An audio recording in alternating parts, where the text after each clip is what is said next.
எல்லாருக்கும் வணக்கம். நீங்கள் தமிழில் ஆல்ரெடி பார்த்துருப்பீங்க. இப்போது அதை பற்றின டீட்டெயில் தான் பார்க்க போகிறோம். அந்த சேனலுக்கு புதுசாக இருந்தீங்கன்னா லைக் பண்ணி சப்ஸ்கிரைப் பண்ணிக்கோங்க. பக்கத்தில் இருக்கிற பெல் ஐக்கானை கிளிக் பண்ணிக்கோங்க. அப்போ தான் நம்ம போடுற அப்டேட்ஸ் எல்லாம் உங்களுக்கு உடனுக்குடனே வந்து சேரும். இப்போ வாங்க வீடியோக்குள்ளே போகலாம். கடந்த ஜூலை 13 நடந்து முடிஞ்ச நம்மளோட TNUSRB PC exam grace mark கேஸோட ஆர்டர் காப்பியை இன்னைக்கு மாண்புமிகு உயர்நீதிமன்றம் வெளியிட்டிருக்காங்க.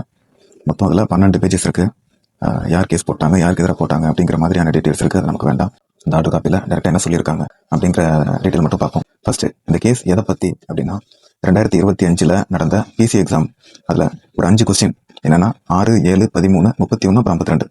இந்த ஒரு 5 கொஸ்டின்ல தப்பு இருக்கு, அதுக்கு எங்களுக்கு அதுக்கான மார்க் வேணும் அப்படின்னு சொல்லி ஸ்டூடெண்ட்ஸ் தரப்புல இருந்து சில மாணவர்கள் கேஸ் போட்டாங்க. எங்கன்னா சிங்கிள் பெஞ்சில். அதுக்கு ஜட்ஜி அவர்கள் என்ன தீர்ப்பு கொடுத்தாங்க அப்படின்னா, சில கொஸ்டின்ஸ்ல தப்பு இருக்கிறது உண்மைதான். சில கேள்விக்கு எல்லாருக்கும் கிரேஸ் மார்க்கும், ஒரு குறிப்பிட்ட ஒரு கொஸ்டின் 7வது கொஸ்டினுக்கு மட்டும் கேஸ் போட்டவங்களுக்கு மட்டும் கிரேஸ் மார்க் கொடுக்கணும் அப்படின்னும் கோர்ட்டில் தீர்ப்பு சொன்னாங்க.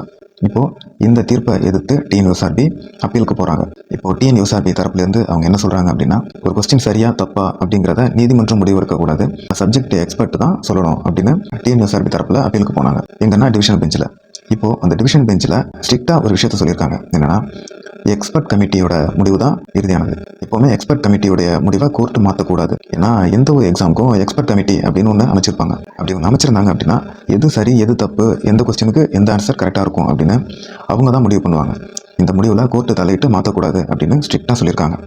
அப்புறம் அது மட்டும் கிடையாது, இந்த கேஸை இதுக்கு முன்னாடி விசாரித்த சிங்கிள் பெஞ்ச் ஜட்ஜ் அவர்களையும் எக்ஸ்பர்ட் கருத்தை ஒதுக்கிட்டு கொஸ்டினை தானே என்கொயரி பண்ணி கிரேஸ் மார்க் கொடுத்துருக்கக்கூடாது, இது சட்டப்படி தப்பு அப்படின்னு சொல்லியிருக்காங்க. அது மட்டும் கிடையாது, சுப்ரீம் கோர்ட்டில் இதுக்கு முன்னாடி தீர்ப்பான பல கேசஸோட தீர்ப்புகளை மேற்கோளாக காமிச்சிருக்காங்க. என்னன்னா, எல்லா தீர்ப்புகள்லையுமே எக்ஸ்பர்ட்டோட கருத்துக்களுக்கு தான் முன்னுரிமை கொடுத்துருக்காங்க. அதே மாதிரி எக்ஸாம்ஸை பொறுத்த வரைக்கும் கோர்ட்டு கம்மியாக தான் தலையிட்டு இருக்காங்க அப்படிங்கிறத மாண்புமிகு உயர்நீதிமன்றம் மேற்கோள் காமிச்சிருக்காங்க.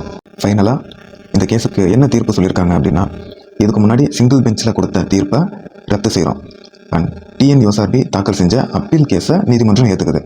அப்புறம் அது மட்டும் கிடையாது, கிரேஸ் மார்க் கொடுக்கணும் அப்படின்னு சிங்கிள் பெஞ்ச் கொடுத்த தீர்ப்பு இனி செல்லாது அப்படின்னு முடிவாக சொல்லிட்டாங்க. டிஎன்யூஎஸ்ஆர்பிக்கு சாதகமாக இந்த தீர்ப்பு வந்ததுனால கிரேஸ் மார்க் யாருக்கும் கிடையாது. இனி டைரெக்டாக ஓவரால் ரிசல்ட் தான் வரும்.